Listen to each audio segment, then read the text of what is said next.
Vamos lá então, nosso curso Escola Bíblica, nossa aula sobre a lei da herança e a lei da responsabilidade, tá? Lei da herança e lei da responsabilidade. O que essas duas leis têm a ver com o aconselhamento bíblico? Lembrando que nós estamos dentro de um curso de teologia bíblica, cujo módulo agora é pastoreamento inteligente, aconselhamento, e nós estamos falando um pouquinho sobre isso. Quando estamos falando sobre herança, nós estamos falando sobre as heranças que nós recebemos dos nossos antepassados, né? Todo um contexto histórico, todo um contexto de onde você nasceu, questões genéticas, questões de valores, princípios, cosmovisão, que é a perspectiva que você recebe dentro do seu lar, e também as influências que de alguma maneira nós recebemos dos nossos pais. Segundo os especialistas, isso com relação à nossa vida influencia na média de 30% da nossa vida em si. A maior porcentagem, que seria os outros 70%, tem a ver com a responsabilidade, a lei da responsabilidade. Amém? Nós temos aprendido aqui nesse curso que discipular é responsabilizar pessoas. Amém? Fala comigo, discipular é responsabilizar pessoas. Ou seja, quando você é chamado ao discipular de Jesus, né, tanto você se tornar discípulo, como também quando você começa a discipular, influenciar, ganhar pessoas para Jesus, consolidá-las através do Evangelho, você está chamando pessoas à responsabilidade, a um posicionamento diante de Deus. Cristianismo, irmão, é posicionamento diante de Deus, sim ou não? Sim. A tua salvação depende de um posicionamento que você tem diante da palavra, diante do Evangelho. Pode entrar. Então, você precisa se posicionar. Isso tem a ver com a salvação, com o cristianismo, com a vida eterna, com tudo aquilo que nós aprendemos. Então, vamos ver aqui Deus chamando o seu povo à responsabilidade. Nós vemos isso claramente em Deuteronômio 30, 15. Todo mundo achou aí? Não esqueça de trazer um caderninho, tá? Uma Bíblia, para você fazer as anotações, aquelas que você acha que é necessário. Lembrando sempre que se alguém quiser fazer alguma pergunta, querido, sempre está aberto aqui para pergunta. Só que eu gostaria que você fizesse uma pergunta bem alta, mais ou menos no tom de voz que eu estou fazendo, porque a gente está gravando e isso vai para a internet, tá? Nós temos mais de 100 aulas já gravadas na internet, nosso canal no YouTube, tá? Cada 15 minutinhos aqui vocês vão ver, eu vou estar dando stop, vou estar dando rec. Cada 15 minutinhos nós temos uma aula gravada e essa aula vai para a internet, tá bom? Nosso canal é PR Giovanni, youtube.com/PR Giovanni. Aí você coloca hashtag Bible School, Escola Bíblica. Aí aparecem todos os vídeos da nossa escola bíblica lá, tá bom? Nós já começamos a falar um pouquinho sobre a lei da herança e a lei da responsabilidade. Mas vamos ver na palavra de Deus, Deus chamando o seu povo à responsabilidade. É a nossa ênfase hoje aqui. Vamos lá então? Deuteronômio 30, 15, a Bíblia diz: vê que proponho hoje a vida e o bem, a morte e o mal. Se guardares os mandamentos que hoje te ordeno, que ames o Senhor teu Deus e andes nos seus caminhos, e guardes os seus mandamentos e os seus estatutos e os seus juízos, então viverás e te multiplicarás, e o Senhor teu Deus te abençoará na terra a qual passas para possuí-la. Porém, se o teu coração se desviar e não quiseres dar ouvidos e fores seduzidos e te inclinares a outros deuses e os servires, então hoje te declaro que certamente perecerás. Não permanecerás longo tempo na terra, a qual vais passando o Jordão para o possuires. Olha o que diz aqui no 19: os céus e a terra tomo hoje por testemunho contra ti, que te propus a vida e a morte, a bênção e a maldição. Escolhe, olha a dica aqui do Senhor. Escolhe, pois, a vida, para que vivas tu e a tua descendência. Olha a palavra descendência aqui. Tem a ver com herança, tem a ver com gerações. Nós temos visto, né, em Êxodo 20, que Deus visita a iniquidade dos pais e dos filhos Até qual geração, gente? Até a quarta geração. Ou seja, o mal se propaga até a quarta geração. Mas, daqueles que me odeiam, né? Termina ali o trecho em Êxodo 20, capítulo 5.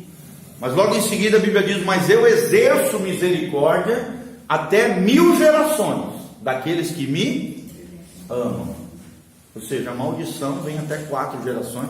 Ela pode ter uma interferência até 4 gerações daqueles que me odeiam. Como é que a gente pode odiar o Senhor, gente?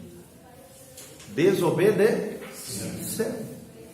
Você viveu uma vida de desobediência cíclica, ou seja, de pecado contínuo, de virar as costas para Deus, agarrar o pecadão ali, mergulhar na sujeira e não está nem aí para Deus. A maldição, sim, pode te pegar e não somente te afetar, mas afetar até as suas gerações, se eles também estiverem, claro, odiando ao Senhor, desobedecendo a palavra de Deus e de alguma maneira ali perpetuando aquela iniquidade através das gerações. Todo mundo entendeu?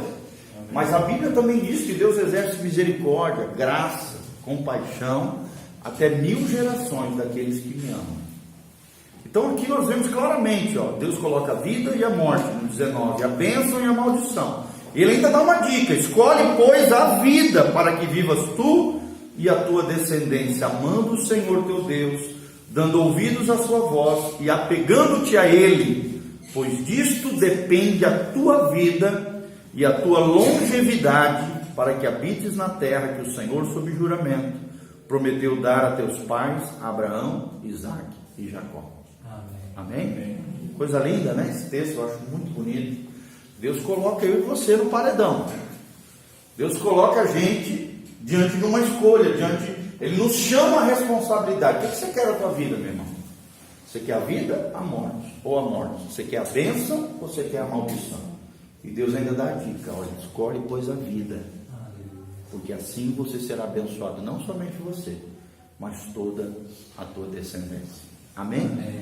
Vamos orar então. Pai, em nome de Jesus, nós nos colocamos na tua presença aqui, nesta aula. Pedimos que o Senhor nos dê sabedoria e graça para escolhermos todos os dias a vida, a bênção e jamais a morte, e ó Deus, e a maldição, quebrando a tua lei e os teus mandamentos. Pai, nós te pedimos que a tua graça venha sobre nós, o entendimento do alto, a tua unção.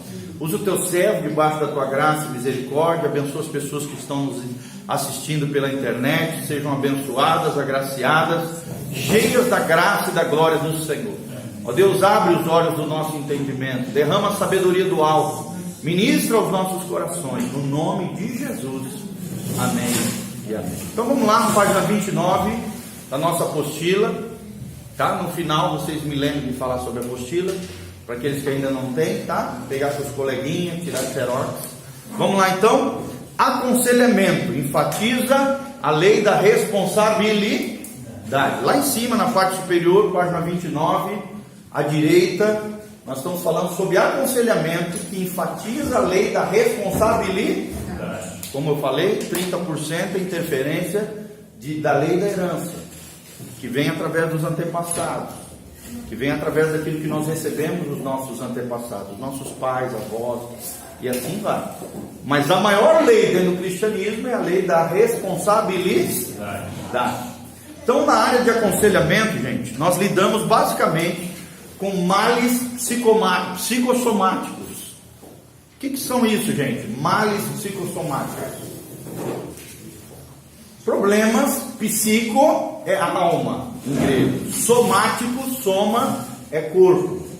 Ou seja, problemas que afetam a alma e o corpo. Fala comigo, alma e corpo. Psicossomático. Vocês acham que os problemas na alma afetam o corpo, gente? Sim ou não? Sim.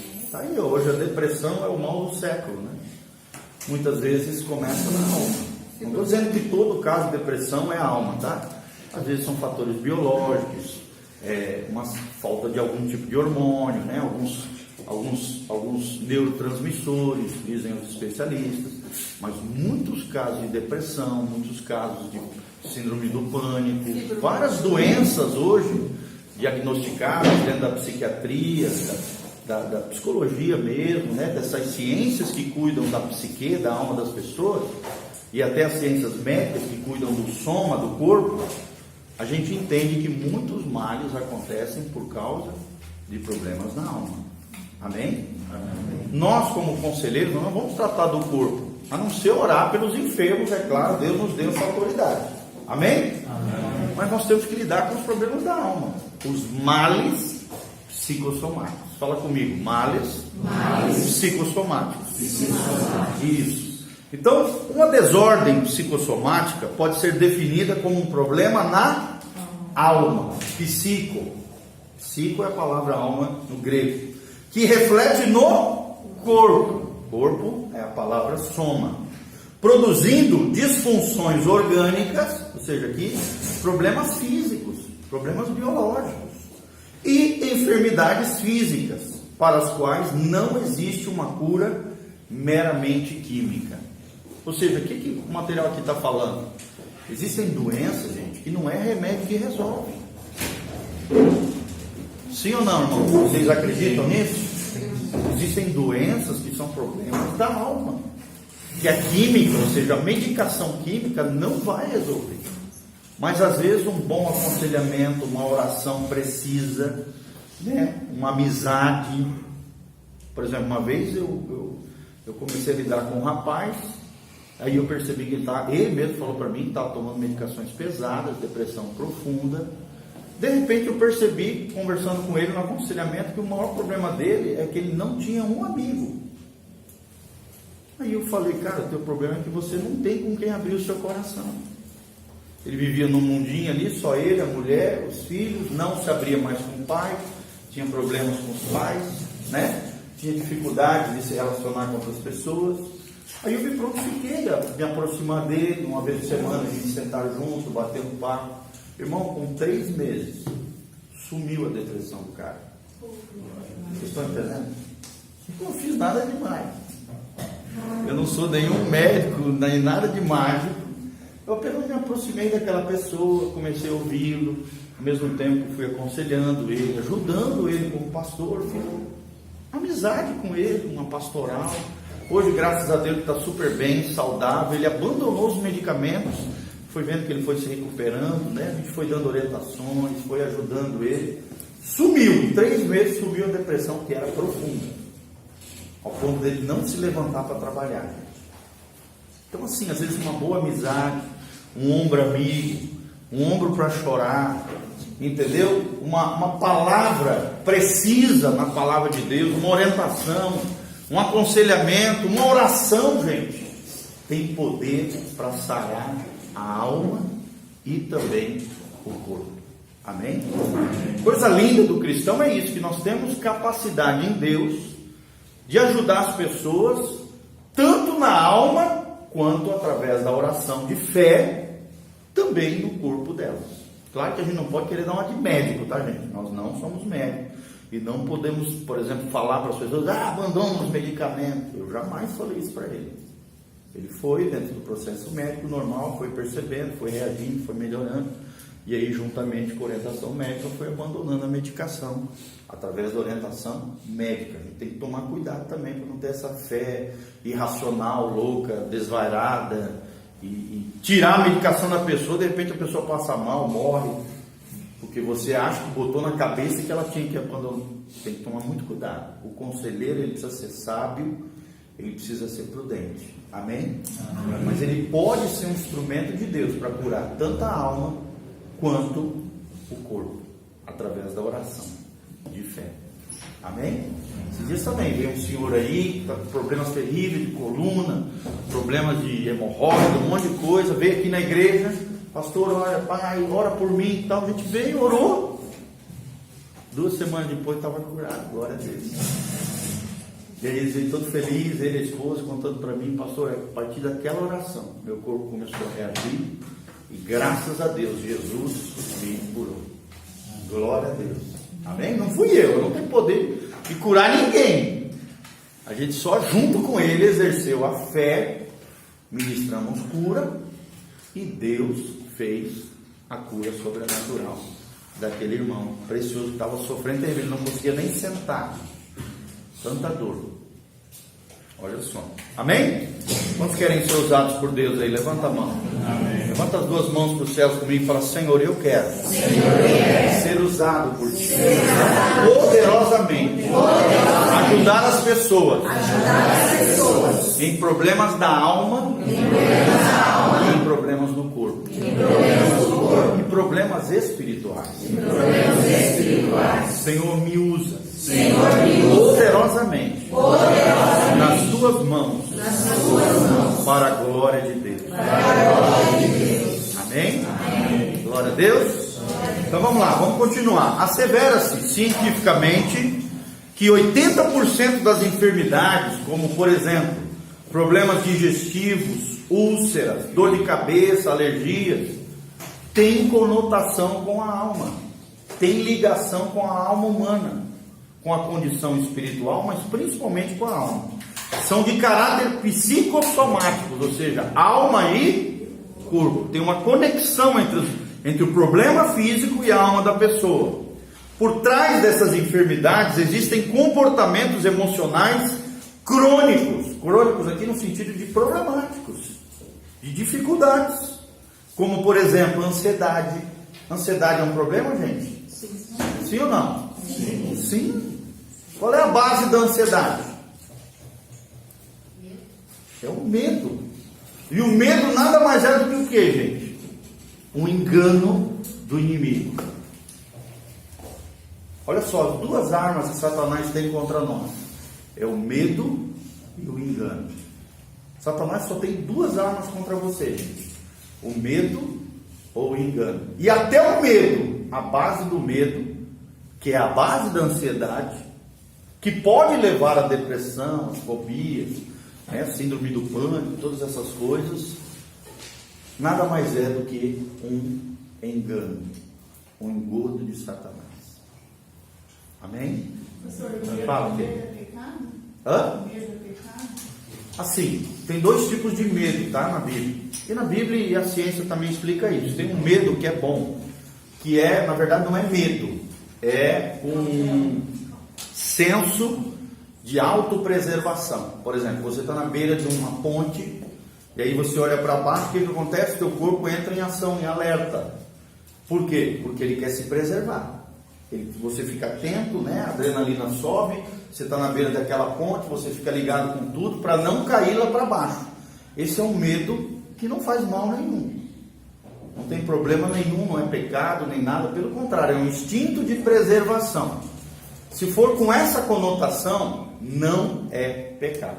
Mas todo medo que te paralisa, que te impede de fluir em Deus, que te impede de ser quem você é, todo medo que gera tormento e perturbação, irmãos, nada mais é do que um erro, um engano e, em outras palavras, também é pecado, porque o medo, gente, uma das bases do medo é a incredulidade. É a falta de confiar em Deus. Você pode ver. O medo é um engano e é uma desconfiança. É uma incredulidade com relação ao fato de que Deus vai cuidar de nós. Entendeu? Então a gente precisa aprender a lidar com os nossos medos. O que é coragem, gente? Coragem nada mais é do que subjugar os seus medos. Quer dizer, você tem medo diante daquela situação. Por exemplo, quando eu vou enfrentar um demônio, na hora vem um frio na coluna, gelo, É normal, porque você não sabe o que você vai encarar ali. Demonião, demoninho, um trabalhão, um trabalhinho, a gente não sabe. Que tipo de entidade, que tipo de demonião lá que tu vai enfrentar. Na hora bate o medo, mas daí você subjuga aquele medo, se for, você vai falar: não, peraí, eu sou filho de Deus, sou amado do Senhor, eu tenho autoridade, tenho fé, esse demônio vai sair em nome de Jesus. Isso é coragem, você subjugar os seus medos. Fala comigo: coragem. É subjugar, é vencer os meus medos. Amém? E a base da coragem é a fé e a esperança. E a confiança no Senhor. Fé, esperança e a confiança no Senhor. Que também automaticamente vai te dar autoconfiança, segurança. Amém? claro, numa dependência de Deus, não é em você, mas uma dependência do Senhor. Tá bom? Página 29, segundo parágrafo. Vamos continuar. Então, ansiedade, insegurança, medo, já falamos sobre isso, culpa. Isso aqui é uma das grandes crises que você vai ver na vida das pessoas. A questão da culpa. Como é que a gente lida com a culpa, gente? Hein? Confessando pecado e abandonando.